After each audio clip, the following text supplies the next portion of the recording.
Mifflin, is how these drafts are going to shake up between these two squads, because I do feel as though Big Man Tings and Venenu are relatively similar. They both have very flexible god pools, don't get me wrong, but there is a lot of overlapping in terms of what they prefer. Yeah, the Raijins, the Merlins, the Yanis's, things along those lines. Sure, there's a couple of picks that you would maybe only associate with one. For example, BMT, a little bit more likely to go towards things like that Agni and the Ra, some of those OG picks. So we'll see how that shakes out in the bans. But this is the first time the Kings and the Bolts both have played on this no boots patch. There is some pretty large shifts inside the meta. That said, we're already starting to see some of the bans that have been ringing true for the last couple of weeks do the exact same here. Raijin, Soul, and Gilgamesh taken off the table. And it makes sense. Kings don't want to allow any of the flex pick opportunities. Soul and Gilgamesh, incredibly versatile for that Bolts roster. You can't really ever be too sure who's taking what, given the fact that there are so many interchangeable god pick selections for the Bolts. But Bolts definitely taking some time here. We have seen a lot of ban preference against the Kings in terms of their front line, but it seems as though the Bolts are just taking full shots, trying to throw Tings onto something a little bit more uncomfortable. Yeah, Ven heard me gas up Tings way too much there for his liking. Said, I'm not going to let that happen again. I'm going to shut this guy down before he's even allowed to pick his god. Mid laners getting banned out across the board, but the Kings not too concerned about it. Instead, going to toss their ban over there towards Fenrir, targeting both support and jungle. Bolts just said, Tings, you're playing something wild here today, man, because Tiamat, Giannis, Raijin, so much magical burst damage presence already eliminated, and that does give Kings the opportunity to just take a prime support choice here for Genetics. Amir, arguably one of his best supports, and certainly introduces a level of separation that could be problematic for the Bolts in team fights. I am surprised to see them go ahead and go for the Ymir in that first slot, considering how much emphasis has already been on mid laners in the bans. You'd think they'd want to get their pick of the litter of what's left here, and especially considering there are plenty of supports that are still available, plenty of really good gods. I mean, Fafnir is still out there, Yamoja's still available as well, but instead Genetics is going to go towards this Ymir in that first slot, and you already bring up how good he is on this pick, but even here with the vines being gone, well, you got to make even more walls for yourselves now. Ymir maybe getting a slight buff insofar as that. Bolts, though, are going to take their mid laner in that first slot, and it's a very high execution mid laner. Morgan locked in. But this is by far probably one of Venenu's specialty picks. If Kings are going to bring out the best of the best for their roster, it's only fair that we see similar fashion response from the Bolts. And Morgan is quite a statement piece to lock in this early on. Typically, Morgan probably a little bit more better reserved for that third pick or even fourth and fifth. You generally want an idea of what the opposition is taking, just in case you might have any prime options. You can be a little bit of a counter pick option, but with Morgan now being taken up by the Bolts, that I do think that's going to influence the Kings in terms of their rest of their composition, because they don't want to let Venenu have any ideal transformations. Yeah, for example, normally when you wait a little bit longer into the draft for Morgan, it means you're going to have a little bit of additional safety up against the enemy composition. If the Kings so elect, they can go towards dot damage to deal with that stealth, something along those lines, just to make sure that she isn't able to just maneuver freely amongst the backline. That isn't going to be the adaptation that we've seen so far, but there is a cheeky good matchup here. Chiron, if he applies his damage to the Morgan, can wait for the stealth, use that second ability, all of a sudden she's not invisible anymore. But if we learned anything from that first set today, Mifflin, it's that Odin Cage can certainly be a nuisance. And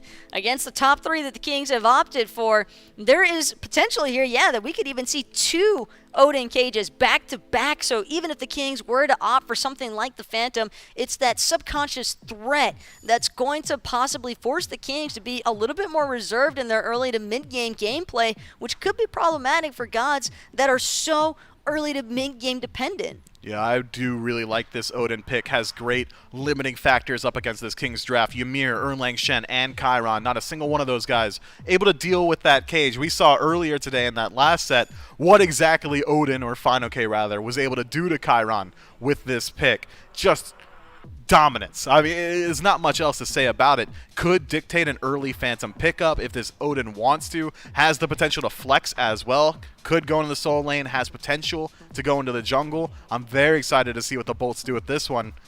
There's one thing I can foresee very easily in the King's future. It's probably going to be a Phantom pickup.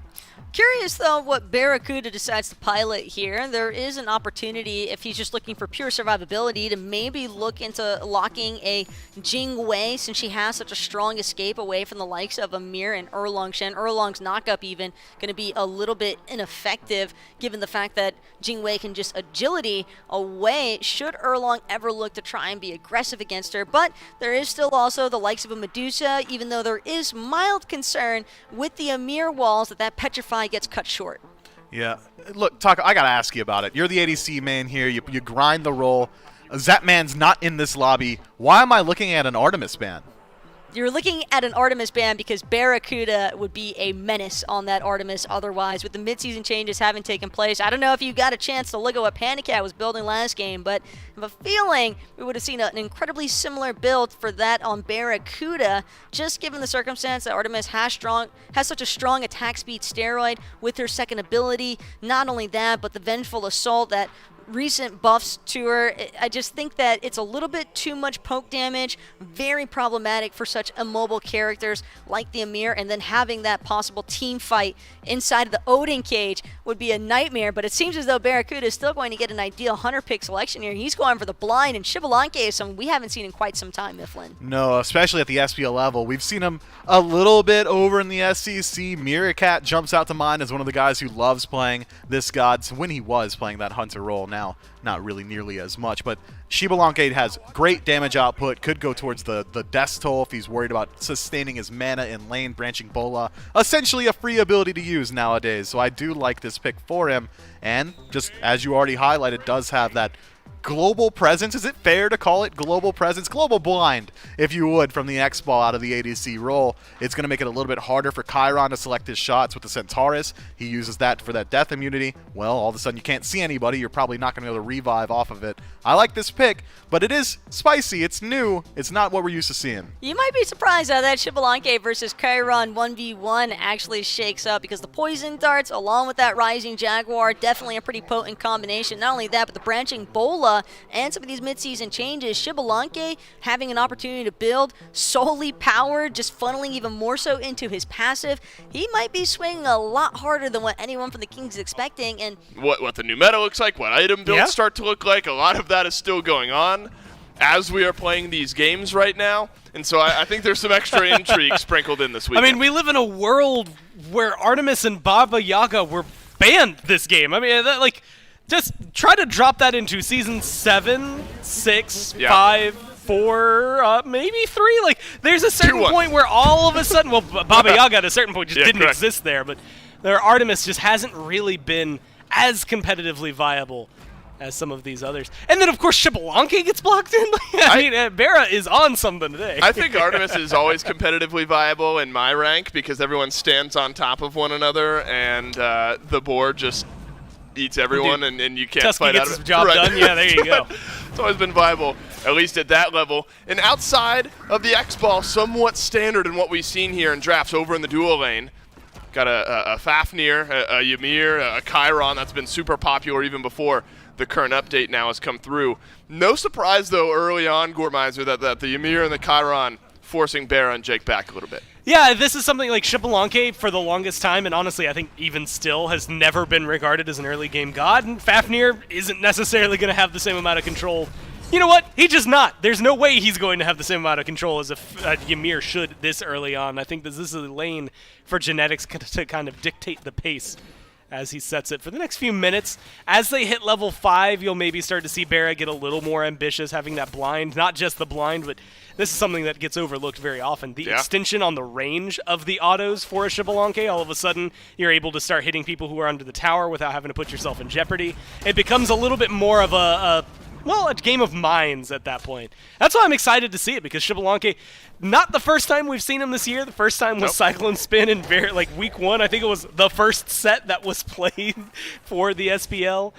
But this will be the first time that we might get to see it in a more standard position. Agreed. And I think along a similar vein is this Odin here, Gormizer, this is the second game this year, where we haven't seen that much, starting to see a little bit more play. And with the differences in build paths, thanks to the boots, we maybe start to see a little bit of a difference in starter builds here as well. Normally, it's mask or starter, move into your build after that, and then if you get a mask, you get a starter a little bit later on. Haddox here on the Odin wants both. Says, yeah, I mean, hey, if you can get the best of both worlds, absolutely, and it's cost efficient for him, it's going to be working out.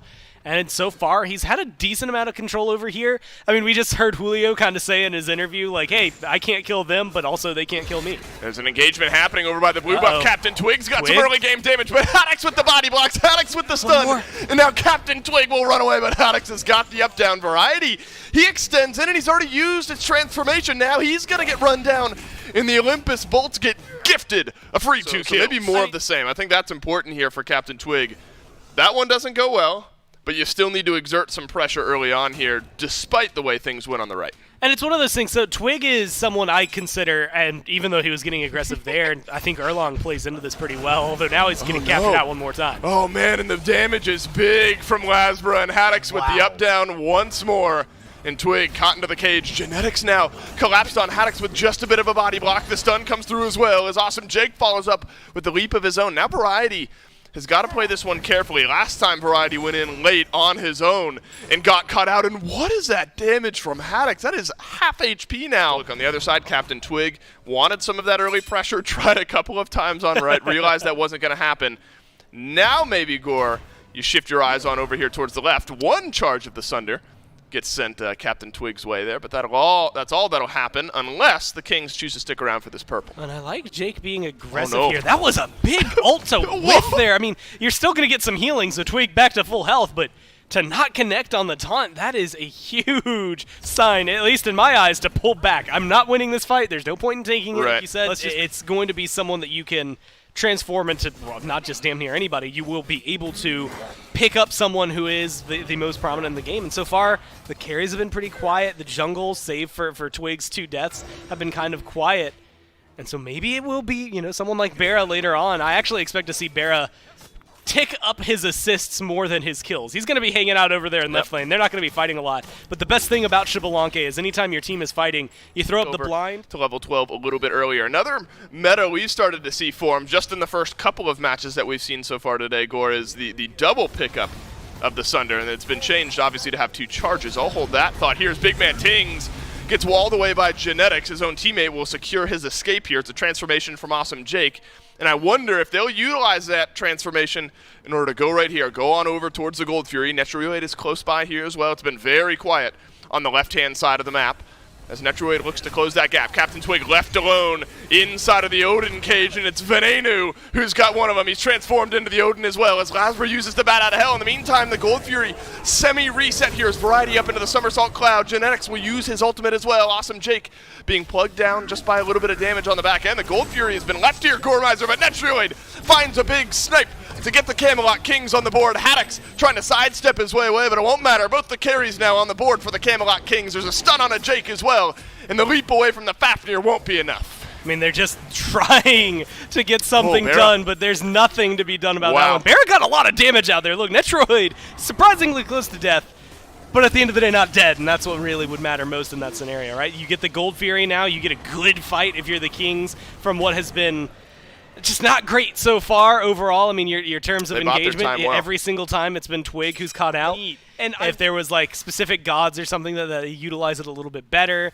I mean, you look at people like Yamoja, all of a sudden you're locking people back in there. But the problem is you have to get the fight in the camp at that point, or to lock him over there. Oh, it's the use of the darkness from Barracuda here. Captain Twig will escape, but it's a hammer from Jake that connects his big taunt on the back end, and that might slow down the bolts on their escape away here. One of the Odin cages has worn out here. Venenu is the one who dropped that one down, so Haddox uses the second over in the mid lane, and look at Big Man Tings. He'll have to use the actives underneath his own tower, but it won't matter because BMT goes down.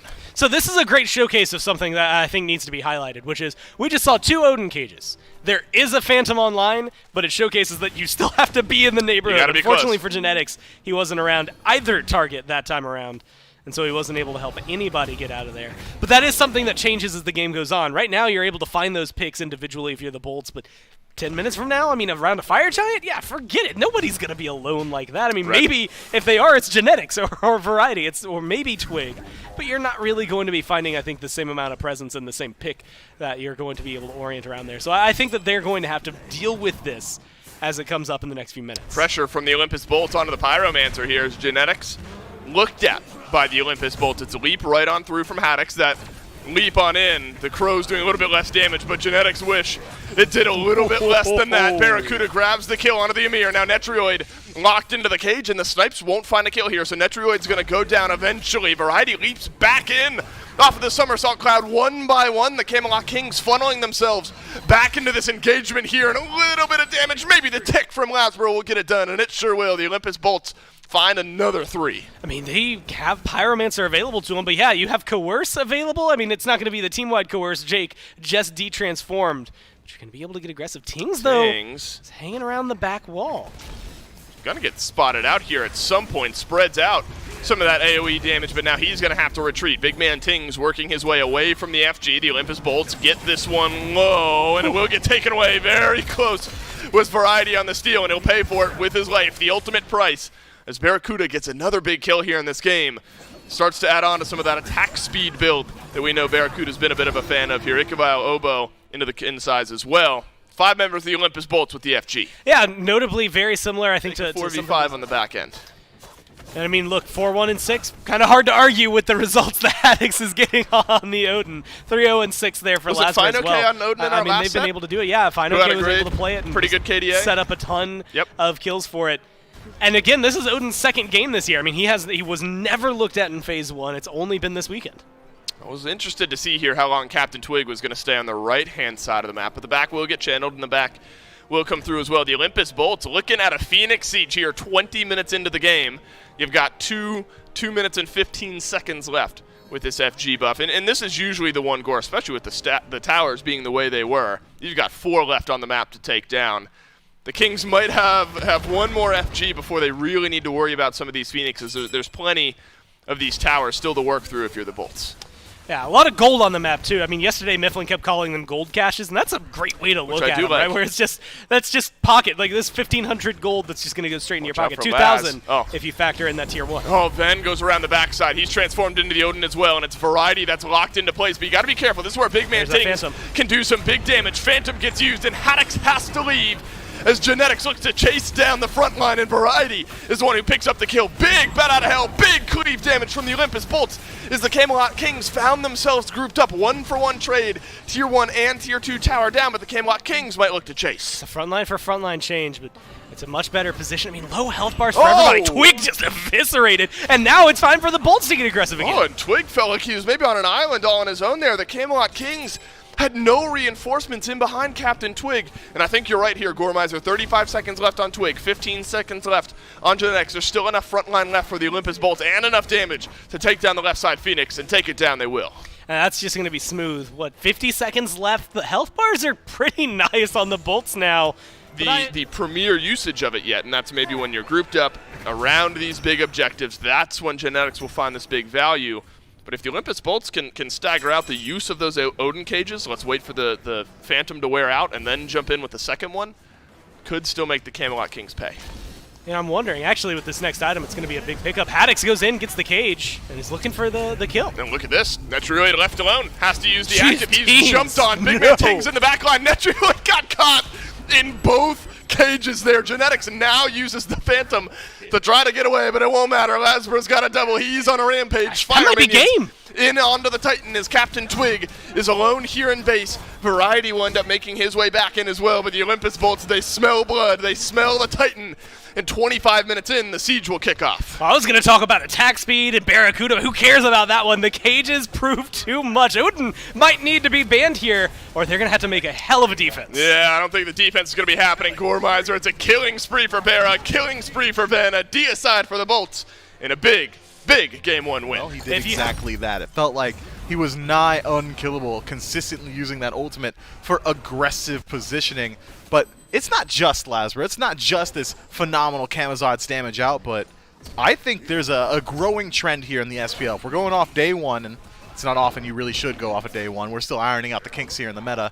Odin, I think, has been doing incredibly well. I would not be surprised if every single casual game you load into tonight, tomorrow, and the next week is going to have at least one Odin in it. It was only a matter of time before Pro League teams started figuring out some of the best ways to shut down some of these gods like the Amir, like the Chiron. And with these new season changes having taken place, Mifflin, the pathway has certainly been paved for Odin to start making his mark on the new meta. And Haddix certainly looked fantastic with this God pick selection choice. He was just able to force so much, whether it was cooldowns, purification beads, aces, it didn't really matter. Haddix just had all the cutoff potential in the world, made it incredibly easy for the likes of Lasbra, Venenu, and Awesome Jake to scoop everybody up, looking for the escape out of that initial Odin cage. And Barracuda as well. We have to mention John Salter from time to time. You know, ADCs kind of just, they're ADCs, you know, they tend to fall to the wayside sometimes. He did top damage, Taco. No, we don't talk about that. Yeah, stop trying to downplay my man's accomplishments Did you here. not He's see sick. Lasbra with all the kills? Well, That's yeah, a friendly reminder to any bread agencies currently listening into this SPL broadcast. Bunny's listening? As we know that they are, you know, bread companies have bound to be taking interest. Name one bread company. Arnold's. Is that real? It's like Power Bread. Yes, it's like some of the healthiest What bread is on the market. Power Bread? What do you mean? It's bread with huge multi-grain abilities. Multi-grain ability. They specced into the multi-grain tree. Let's go ahead and talk about the piece of peace a little bit here, Taco. Camelot Kings taking Soul off the table first overall, and the Olympus Bolts targeting out that Raijin, keeping that mid lane focus. Sounds like you need more multi-grain in your diet. I guess Miss so. Lynn. Just saying. Just gonna throw it out there. Bolts, on the other hand, they are in that second pick position, getting a little bit more back on track here from Mifflin's apparent hate for bread, by the way. I'm the one that brought up the bread. Okay. Yeah, you're the one that clearly hates bread. But Camelot Kings, they're looking to acquire a set when Odin actually going to be banned as their third pick choice. And Mifflin, then, that is quite a statement for the Kings to actually believe that the Odin is worth banning in that first top 3. Hey, Odin's been looking pretty good in both sets so far today, so it makes sense to me that the Kings want to make that adaptation. If they haven't had too many opportunities to scrim against it, if it really is a pick that's just come through with this no boots meta, haven't had that much time to develop counter strategies, might as well and take it off the table. But what does that leave available? Fenrir, picked up first overall, has great flex potential for the Kings, has potential to go either into support or into the jungle. If you're kind of crazy, maybe the soul lane. Meanwhile, on the other side, if it ain't broke, don't fix it. Let's get that Fafnir and Morgan. Morgan one more time here for Venenu in the top 2 out of the Bolts. And Mifflin, it is certainly... I can't... Is it really risk first reward for Venenu when he gets Morgan and opts to choose her so early on in a composition? Because if anything... I like the transformation option that's already available for this Morgan. Having a Fenrir opportunity, maybe try and utilize some of that beads burn potential against the Kings. Before I jump into answering that question, I got to bring it up, Taco. I've been waiting for you to hit me with the signature phrase for a while. I actually had a lot of conversations with Finch about your risk versus reward statements, and he had said to me, is there anything on the planet, a single decision you can make that you aren't weighing risk versus reward? I'm not sure that there is. All the time. Like, name one thing. It's called having confidence, Mifflin. But you still... There's no risk involved to taking Morgan super early on if you're confident that you're just going to outright better the competition. You're right. You have to worry about the challenge. So there's all the reward and none of the risk to boot. I've had this discussion with him enough times, too. You checkmated me instantly. I checkmated you in the same way I checkmated Jan. He just couldn't process it at the time when we had the conversation. Yeah, it just wasn't quite cerebral enough. But... we get to talk about these 3-man core here from the Kings, Fenrir, Ymir, and Artemis. That is a lot of CC. Single target from the Fenrir inside of the Ragnarok, but can just drag him over, drop him into a trap, all of a sudden you're rooted. You also have the great counter matchup as Artemis into this Fafnir, goes into Dragon Transformation, roots himself in place. Well, drop a trap at his feet. He's going to be there a little bit longer. Can do the same thing on the counter transformation. Turns back into a dwarf. I think he's a dwarf. I'm not quite sure. Either way, I like this matchup so far. It can definitely work out in Artemis's favor, but one thing that the Kings are going to have to keep in mind is making sure to get Artemis to that relevant stage of damage burn. She has a lot of shred potential. We've been seeing already the toying around from some hunters here today with that bow tree specifically. A little bit more Atalantis, a little bit more Ickful, some Odibo presence. A lot of attack speed clearly is very favorable for Artemis. Might be prime Silver Branch opportunity here. Could be. She's one of the best gods to utilize that ability. The Vengeful Assault, so good at stacking up that attack speed, as well as has decent matchup into what the Bolts have already drafted here. Bolts very slow heavy in their CC. The Fafnir Hammer AoE, applies a slow. Well, Vengeful Assault going to get you out of there. The same can be said of the Vampiric Bats from Camelot, so it's going to be a little bit harder to lock down this Artemis, and has pretty good CC immunity inside the kit. You can actually reaction use your ultimate, the Caledonian Boar. Yeah, I read the wiki. On the Morrigan stun. What's the name of her 3? Vengeful, no, Suppress the Insolent. Oh, okay. Almost had you. But yeah, she's going to be suppressing the Insolent of Hachiman, by the way. But I actually think that this is a really interesting matchup between this duo lane. Hachiman's also another hunter that we haven't really had too many opportunities to see, at least throughout the duration of Split 1. Had, I think, maybe 1 or 2 appearances, if that. Might have been at the SEC level of play. But more importantly, Artemis, I think, does have a little bit of poke favor in comparison to the Hachiman, just because of the fact that he's got the clearly telegraphed dash, so she'll have the range to work with. I'm curious to see if the Kings are going to actually try and just go for a heavy dual lane pressure to maybe alleviate some of the focus that might have gone to that Habwa otherwise. There is a little bit of parity in the Artemis versus Hachiman matchup. Going out on a limb here, pretty sure Hachiman's second ability is called Heavenly Banner. Yes. Kind of operates similarly to Suppress the Insolent in that it's a large circular poke ability. One applies a slow, the other one gives you an attack speed buff. That's Hachiman as the latter. But this Hebo lock-in, I think, is one we're going to have to focus in on here. That is a lot of AoE damage with the Crushing Wave ultimate. It is the god of triple ultimates. I'd argue quadruple ultimates. The Water Carpet is that versatile an ability. But up against this Bolt's draft, he's going to have his work cut out for him insofar as positioning. He has buco damage. He's got the capacity to one-shot the opposition, but if the Morgan catches him unaware, well, he's just as one-shottable himself. Immediately came in. He wasn't available to me because I didn't have the God Pack. Spent $30 on the spot because I was like, I want to play that guy. Best value in gaming. And then immediately, played nothing but Hebo for like 2 years, then started branching out. Look, I got better after a while, but it was only Hebo. Me and my friend were the guys that... Well, we duo queued Hebo Loki, okay? I gotta admit it. I gotta get it off my chest. Gore. If we were those guys. Gore, take a second, say your goodbyes, take your headset off. Goodbye. You're cut early. I don't know. Go hang out. No. Oh no! No, but look, Hebo. We joke about when he wasn't good because maybe now we're starting to enter an area where he is good. You know, I think Staff of Mirrodin got some changes. Yes. That's something I think people have been looking out for on him as well.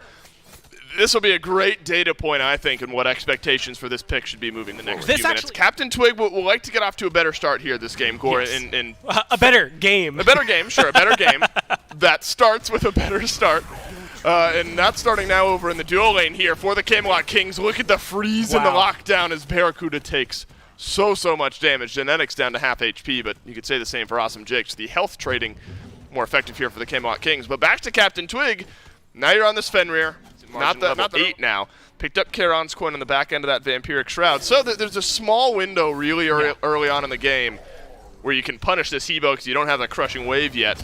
Now it's going to be a little bit more difficult to make him pay as the sprint gets popped here for Gen X just to survive. And I actually like this because it lets Netroid get aggressive, but I think appropriately so, falling back. And now there's a fight on the Tings. There you go. It's the Crushing Wave used defensively from Big Man Tings, and I think that's fine here for Lasbury. You jump on in, you force the Crushing Wave away. Now damage, defense offline, Genetics rooted in place, and Lasbra detonates Genetics on the left-hand side of the map over by the purple buff, and the Olympus bolts off to a 1-0 start.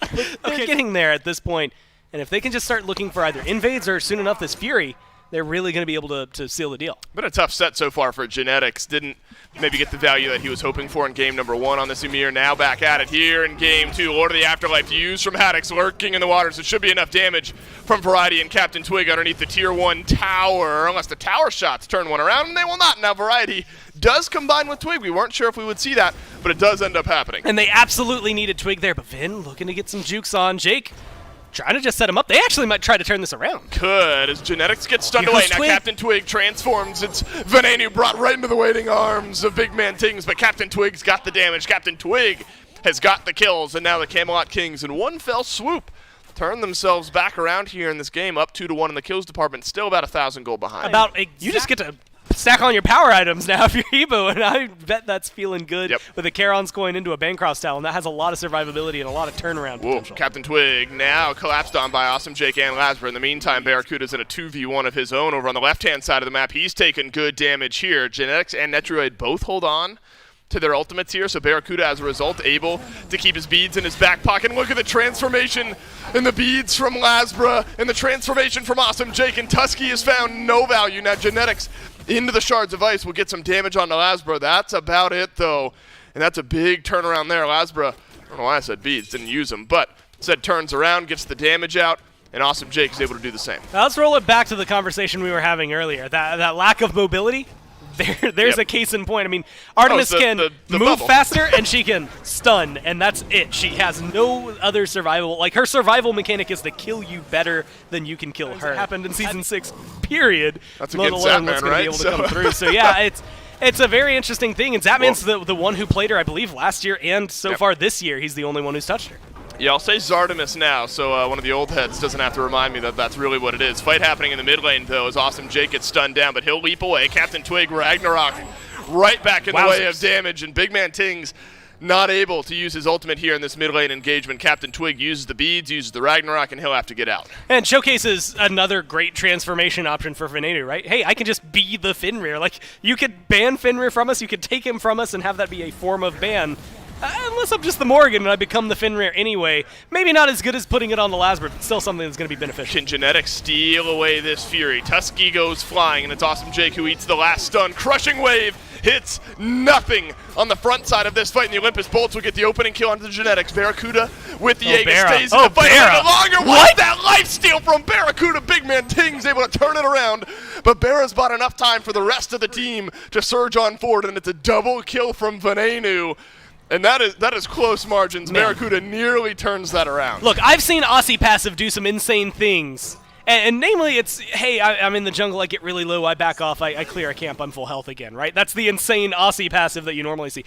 That was the best timing. I mean, it survives way longer than I think he should have.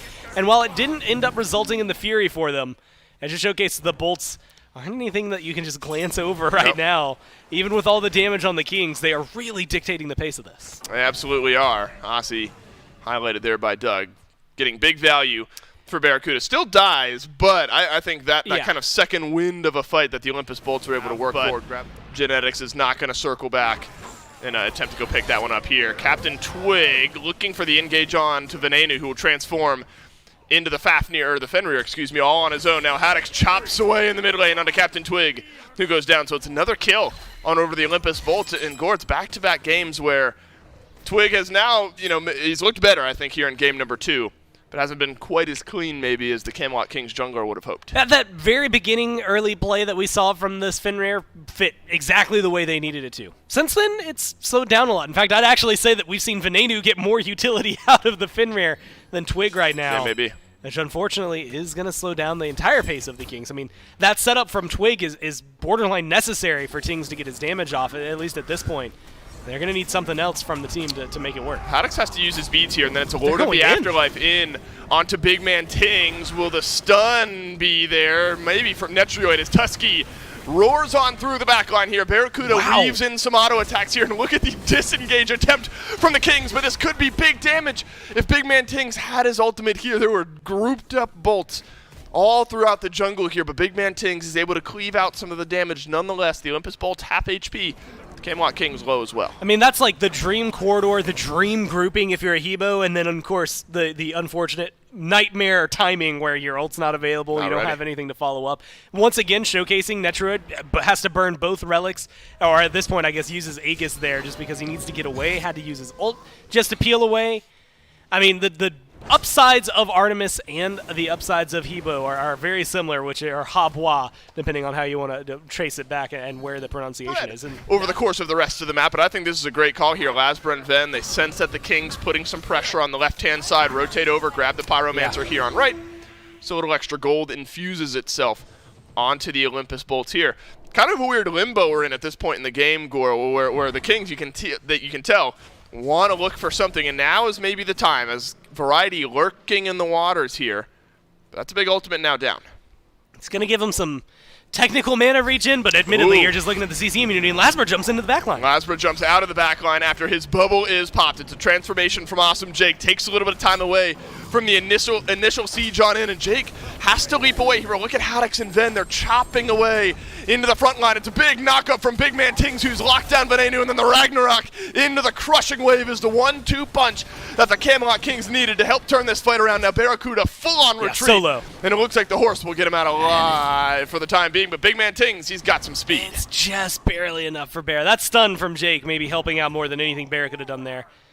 That's a lot of pressure. That should be the Gold Fury. Whoa. And again, it goes back to show that all it takes is one little fight, and all of a sudden the Gold Fury is going to be able to go the other way. The Kings now being able to take at least a little bit of control, although that's a lot of math and a lot of effort for one single item. At this point, you're just like, hey, I can stack crit up and hit hard real fast. That's all you need to know. Sounds good to me. And I think that's going to work out pretty well for him, whereas Barra kind of needs it. And honestly, this Hachiman hasn't, like, there's been some cool stuns big from damage. Barra, but he didn't really do a whole lot outside of that really sick Aussie player. It's big damage onto the FG now, as you see Netrioid just pouring it out. Venenu has to use the beads, but it's a great wall from Wow. Genetics, and Captain Twig finds the kill onto the Olympus Bolts mid laner. The Kings were happy to pull the FG just a moment ago.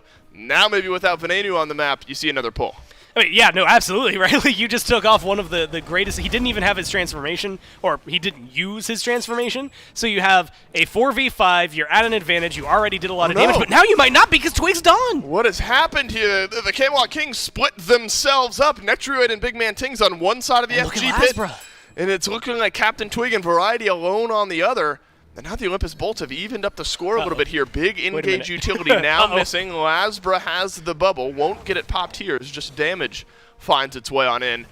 That is a necessary pick, though, for the Bolts, because that FG is getting started up quickly, and it's maybe going down. Now, here's the downside for Lasbra. That bubble, great, fantastic. He doesn't have a lot of protections otherwise, so we're going to see Netrioid just decimate him just like Barra did right there. Big damage from Big Man Tings. Could be a double right around the backside here, but Genetics is the one to finish off the damage all on his own, and look at the chase down from the rest of the Camelot Kings. Instead, it's the Bolts that get baited on in, and now Big Man Tings will knock to the side Lasbra as the rest of the team rally around the FG. Look, I don't want to toot my own horn, but I did say 22-minute mark. Look, 24 is close enough. Either way, in the grand scheme of things, it's exactly what you want to see. I mean, 3-0-4 from what was an otherwise just silent Big Man Tings for the beginning of this game. Netrioid, despite being 1-2-4, look at his damage. He's 4,000 behind Tings, but admittedly, you're going to trail Hebo. You're putting a lot of damage on the board, though, because he's number 2 in the game. Farmers now coming through, as you point out there, Gore, for the Olympus Bolts. So the crits ringing out just a little bit less here from Netrioid as the Oni Fury gets taken down. So many towers still left on the map, and this was kind of the case in Game 1 as well, but the scripts were flipped now, where the Camelot Kings have 5 towers to work through against the Olympus Bolts here, and you're maybe already starting to consider Phoenix defenses, because when you're this late into the game, you've got Fire John on everyone, your Hunter is nearly full build, this is when you see these structures crumble quickly. I mean, with all the towers, the 5 that were standing going into this, it's 5,500 gold for the Kings. They've knocked down 2,000 of that, plus a Phoenix, which is absolutely worthwhile. I mean, there was no resistance on that one. They just knocked it down like it was nothing. And so I'm wondering where the Bolts are going to mount their defense. If it's not on the left side Phoenix, where are you trying to fight? What are you looking for? They're going to be able to knock down the 2 towers in mid almost like it's nothing, but you have to mount a defense somewhere. You do have to, and it's not going to be underneath the left side Phoenix, so you can't imagine it's going to be underneath any of these towers here.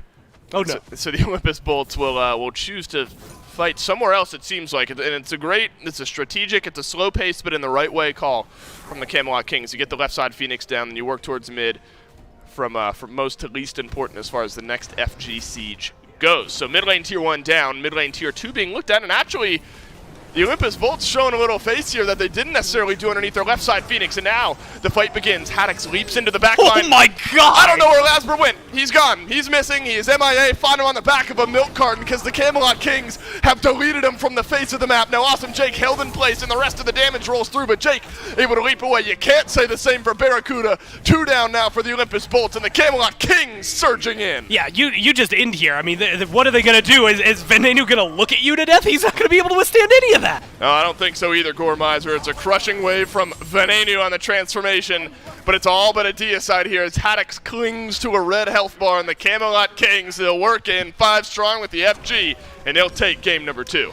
So Deathbringer gets finished, Typhon's Fang gets finished, that was when the game was over. I didn't realize it at the time, but apparently that was exactly the case. I mean, 2-2 and 7, it's not the most glamorous slash line here if you're looking at Netroid, but it is exactly what you need if you look at his damage output alongside what Tings was able to do. Doing the big man things with that Hubwa Mifflin. Look, I've talked about big man Tings ad nauseum today, sometimes unprompted legitimately, but now I think, finally, given the opportunity to talk about him, this Hubwa was nigh unstoppable, man. He was ulting in aggressively and then continuing the aggression. Very often we'll see Hubwas do exactly this. Crushing wave, hit 2 or 3 people, and then die. Well, big man Tings kind of skipped a step at the end there. Decided, maybe dying is just not in my best interest. That front line as well that was provided by the likes of Captain Twig on the Fenrir, the Sobek, the Amir. There's just so much to kind of intervene and interrupt with the Olympus Bolts dive composition, and unless the Bolts were all grouped up, and even when they were, it tended to work against them. Barracuda just did not really get much of an opportunity to play the game, just getting gobbled up by those crushing waves. Yeah, man. I mean, I'm thinking back to that Gold Fury fight where Barracuda was starting to work his way forward. Big man Ting says, "Oh, word? You're trying to play this game?" Immediately removes him from the map. And kind of just the entire game with a 1,200 damage ultimate.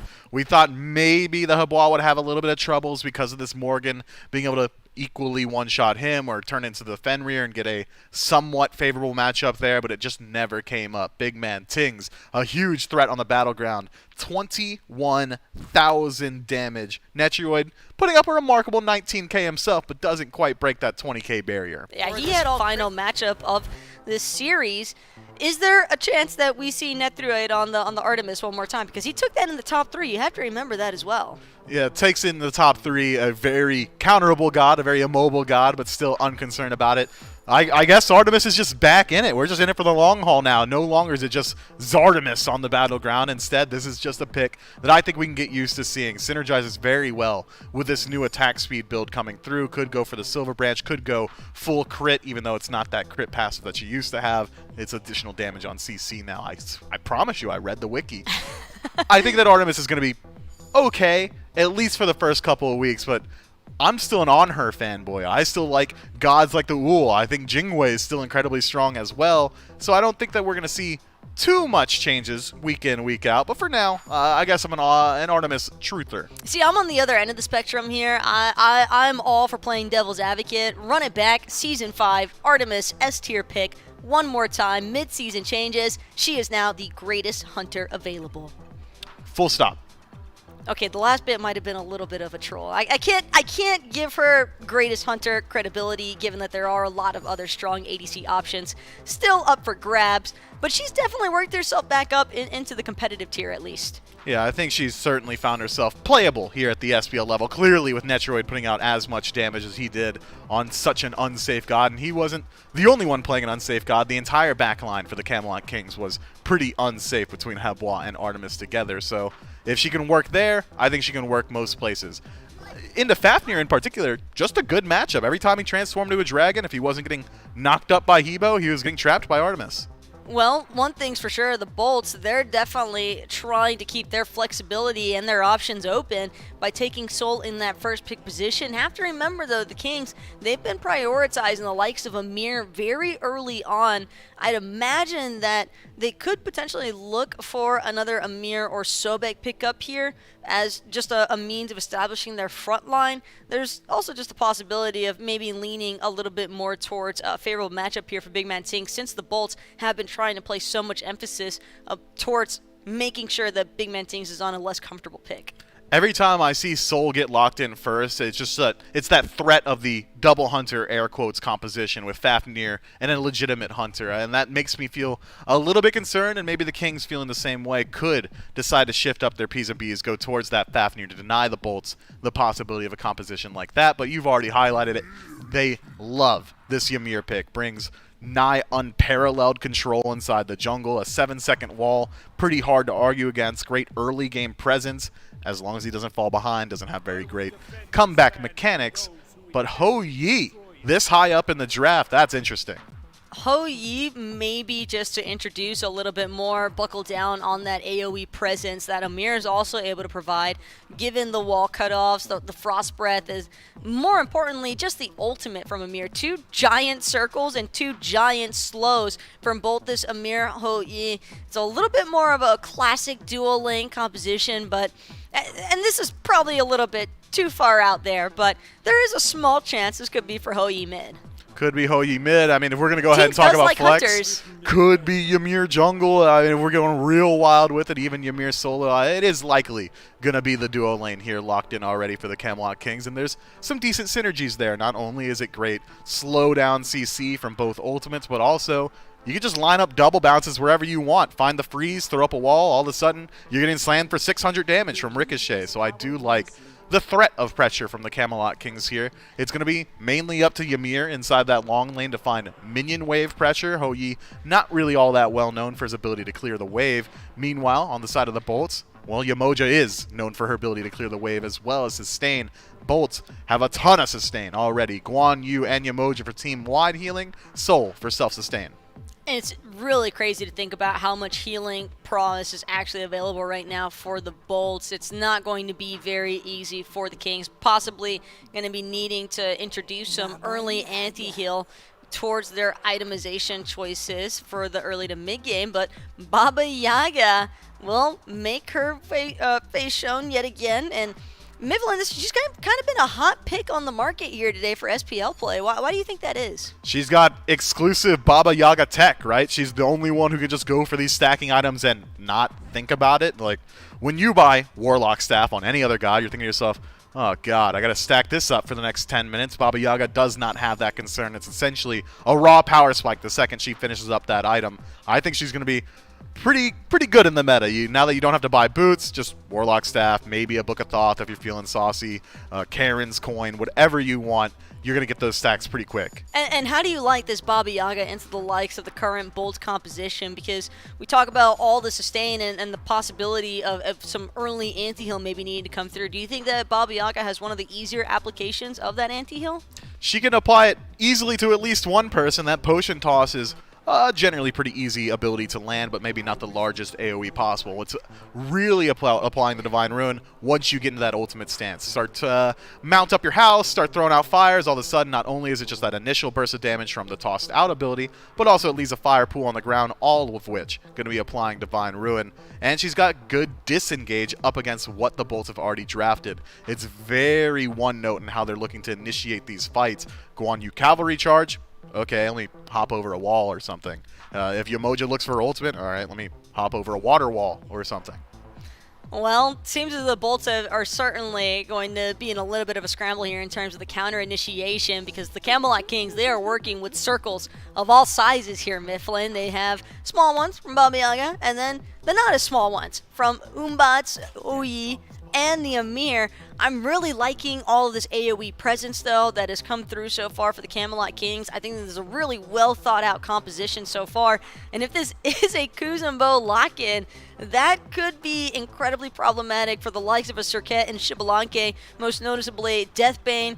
Very interruptible ability if it's actually the Kuzumbo, but the Terra leads me to believe that could potentially be genetics actually on this Terra choice, and then the Amir in the solo lane, and you might have been toying around with it initially. Well, you thought I was joking? I wasn't joking. No, I was serious. You're serious the yeah, whole time. I knew that was going to happen. Poker face. 100%. 100%. Never had it down. And said, I'll bet you again, Chad. It's a Ymir solo for sure. So, all right, so I don't know what I we do feel for like the second time, but he must have forgotten the age-old time of Terra. So, like, it's been a thing, man. It's been a thing. Technically, Ymir was a thing as well over there. What in did he the just solo say? lane. Something But about his, Terra- like, sharpened edge, God-given game sense or something like that? Yeah, too? well, he said he was going to use his Daredevil game right, sense all right, so in the Darkest of Nights. So Mifflin, in one fell swoop, has damaged his wallet and whatever reputation his game sense had, because, 0 for 2 here, 0 for 2 here on this one. Let's talk about it a little bit, though, here, Gore. Let's get ourselves back in the realm of seriousness, because this is a pretty the real important nitty-gritty. matchup here.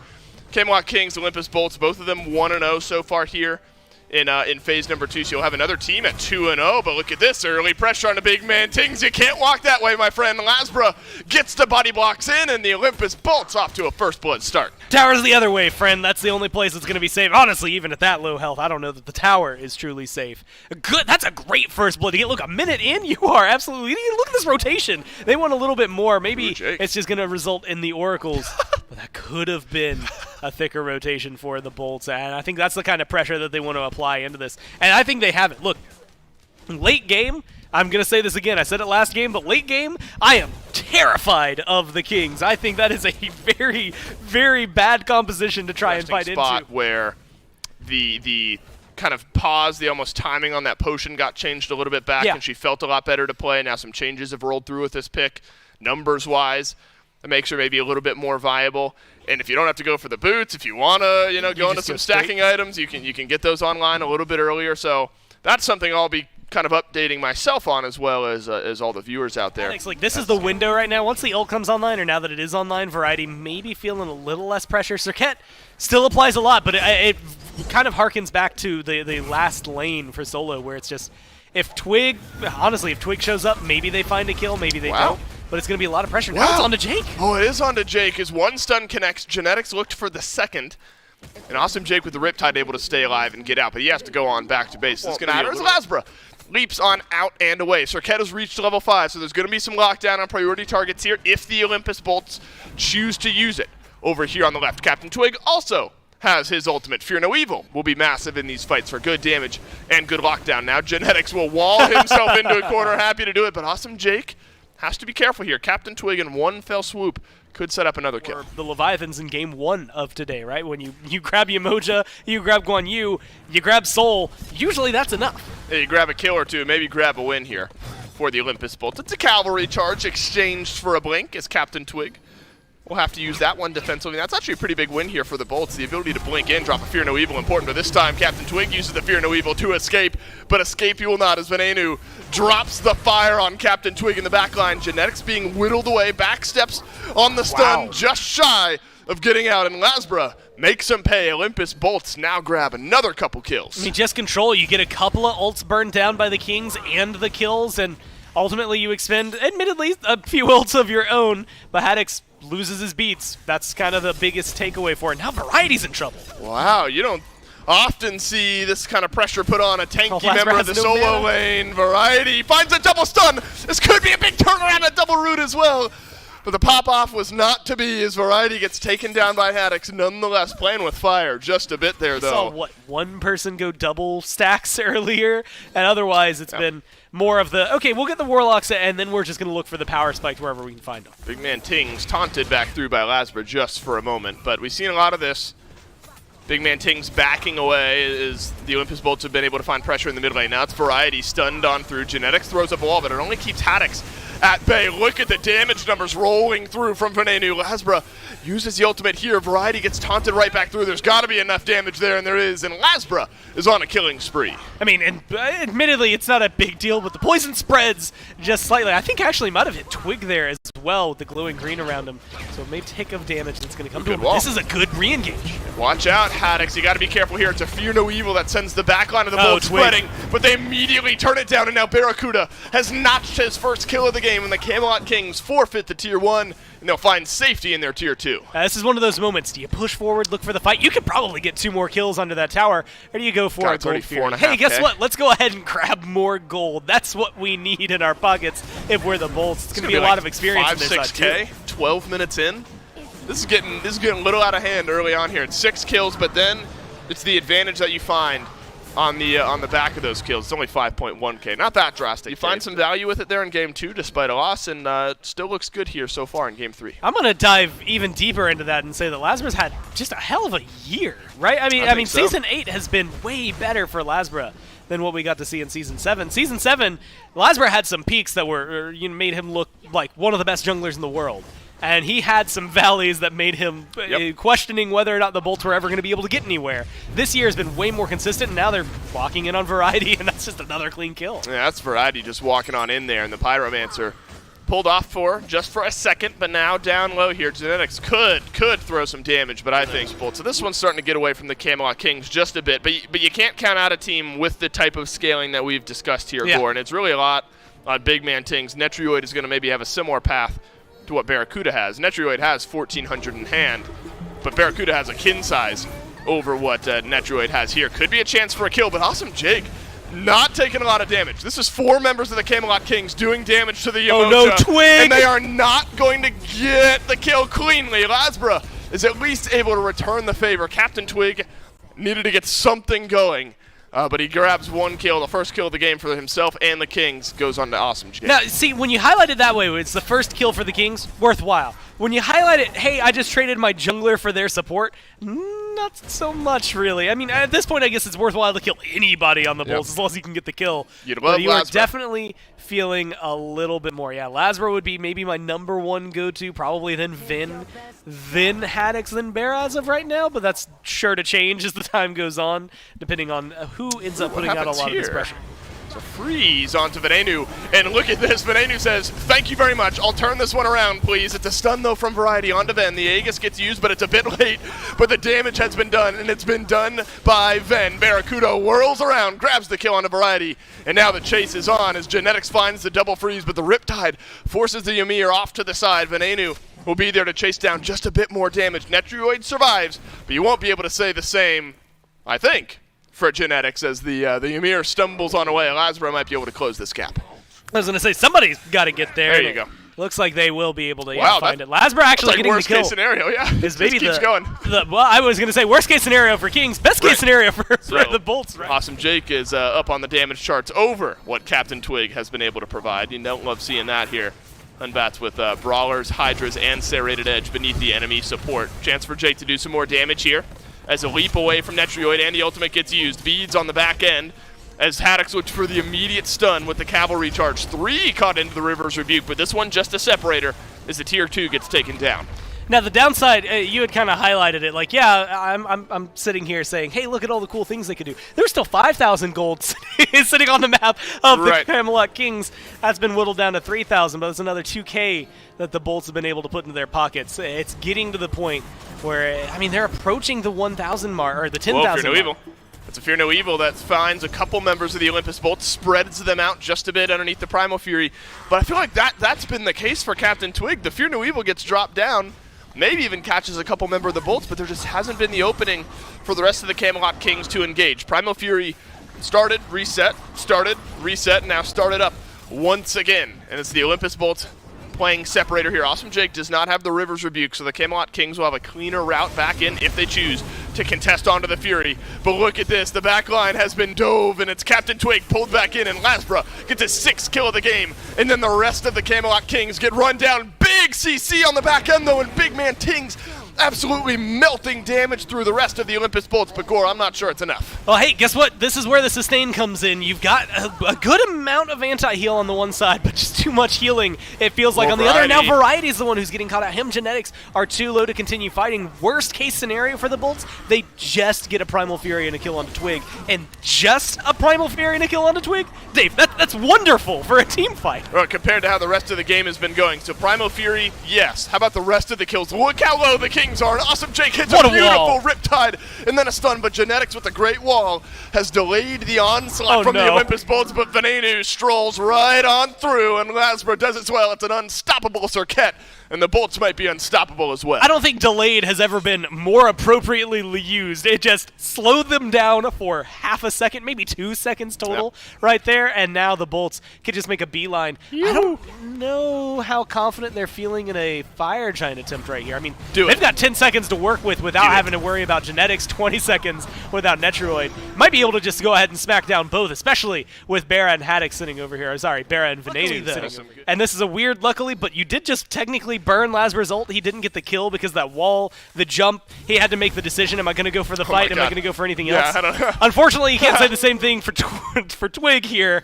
1-5, man, 0-7 earlier. I mean, look, unfortunately, Twig, and this is forget. by no means a reflection on Twig. This is just how well the Bolts are controlling the jungle. They did it in Game 1. They're doing it again in Game 3.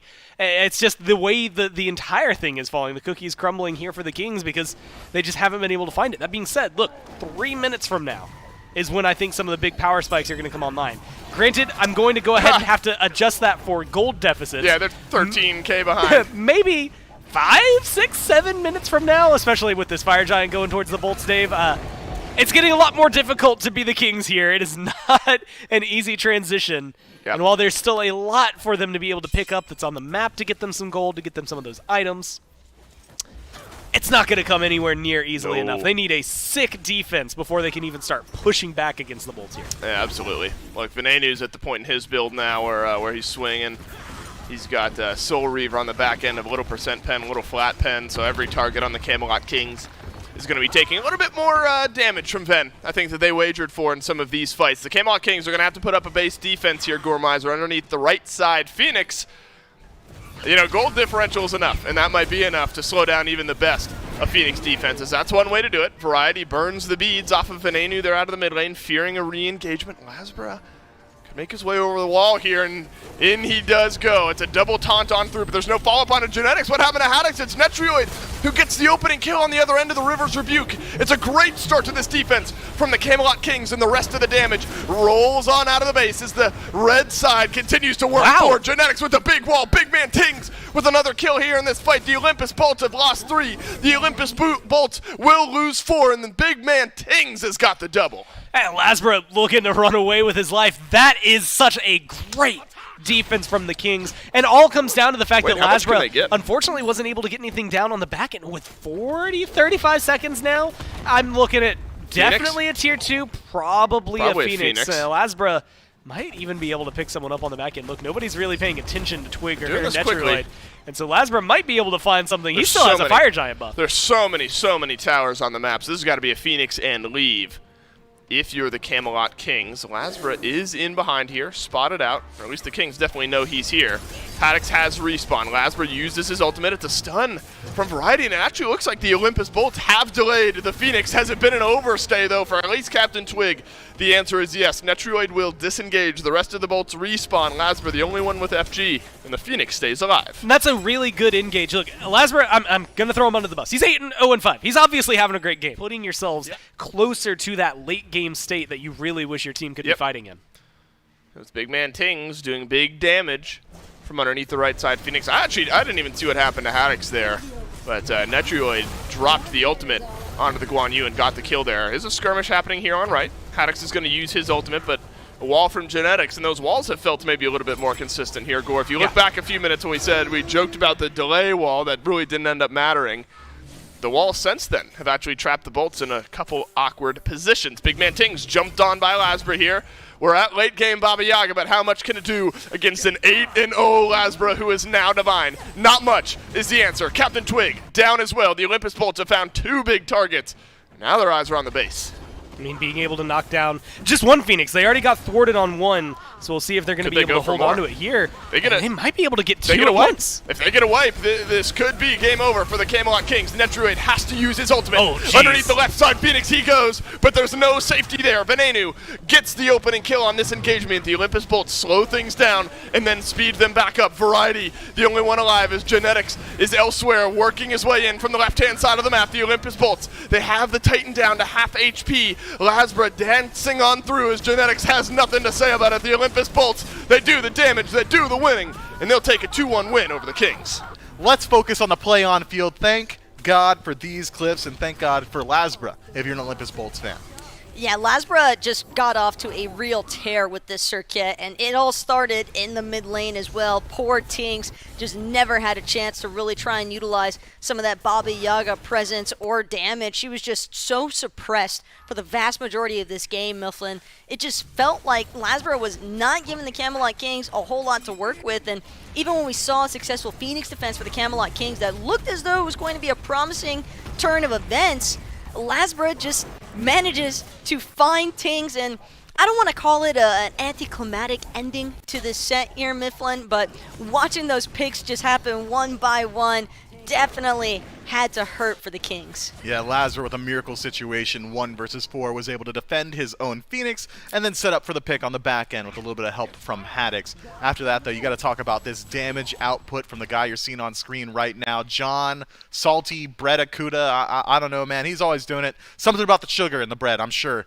makes him firing on all cylinders. I didn't actually know That's we had actually this a bit. selfie of Berra. He took it. He took this He took himself. that But after both the of his set. hands are in the shot. You see how he's smiling? It's because he just won this set, so that's how you know that this photo just happened. up to date. And then he sent it to production, so we would have it for our death segment. Oh, well, thanks, Barracuda, for boosting the death segment here. And again, congratulations. Take a peek at that slash line, that immaculate jungler. And it's a line that I'm sure chat's sick of hearing me say, but a team can only be as good as your jungler. And when your jungler is going 9, goose egg, 6, that's pretty good.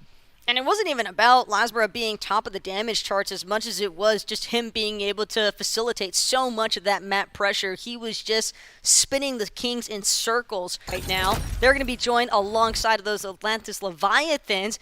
A tie right now, but only 2 sets in. Still ample opportunity for some of these other teams to kind of show face and give both of these guys a run for their money. No, I don't think so. No, Olympus Bolts and Well, the everybody's Leviathan's already gonna got be your here. money, Mifflin. Yeah, okay, all right. Well, I'm just kidding. It's we got a long season ahead of us, chat. Okay, everything I've said all today has been a joke. Nothing I've said carries any weight. Instead, though, let's take a peek at the schedule. Taco, run that.